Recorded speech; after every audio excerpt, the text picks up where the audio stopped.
كل نفس ذائقة الموت وإنما توفون أجوركم يوم القيامة فمن زحزح عن النار وأدخل الجنة فقد فاز وما الحياة الدنيا إلا متاع الغرور. كل نفس ذائقة الموت، لكل أجل كتاب. لابد من النقلة أيها الأحبة من هذه الدنيا إلى الآخرة.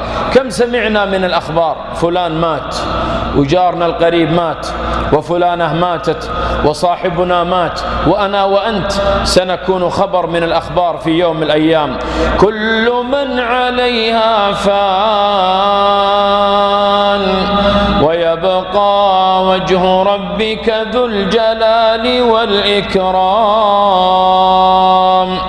خطبت الجمعة في يوم من الأيام في مسجد من المساجد، وبعدما انتهيت من الخطبة نزلت وشرعت في الركعة الأولى، ثم قمت وشرعت في الركعة الثانية لما بلغت أيها الأحبة في سورة الفاتحة في قول الله جل وعلا: إياك نعبد وإياك نستعين،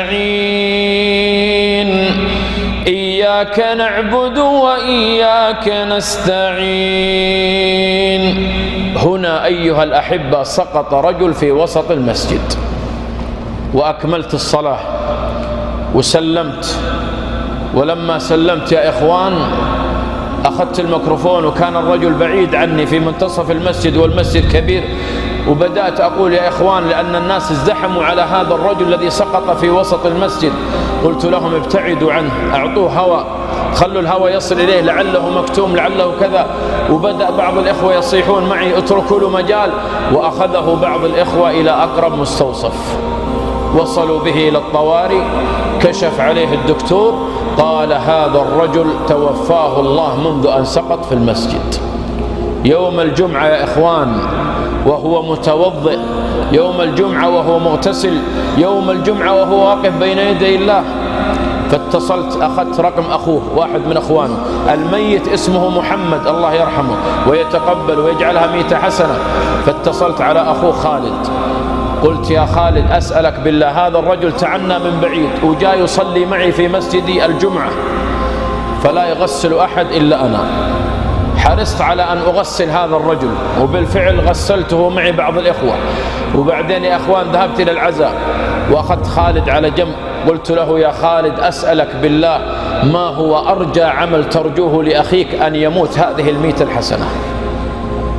فقال خالد يا شيخ والله إحنا مجموعة أخوان وفي عندنا أخوات، لكن والله يا شيخ أن محمد هذا أبر واحد بالوالدة، أبر واحد بأمي، كان يمر عليها كثير ما يتركها، كل يوم يتفقد حوائجها، يتفقد كل شيء تحتاجه. يقول من ضمن كلامه يقول والله يا شيخ حتى الشامبو الذي تغسل به رأسها يتفقد، الصابون التي تغتسل بها، المشط الذي تمشط به رأسها، البخور الذي تتبخر به، كل شيء يتفقد الوالدة. يقول حتى من البن والهيل والقهوة ما يترك عنها شيء، كان بارا بأمه وكانت تدعو له كثير.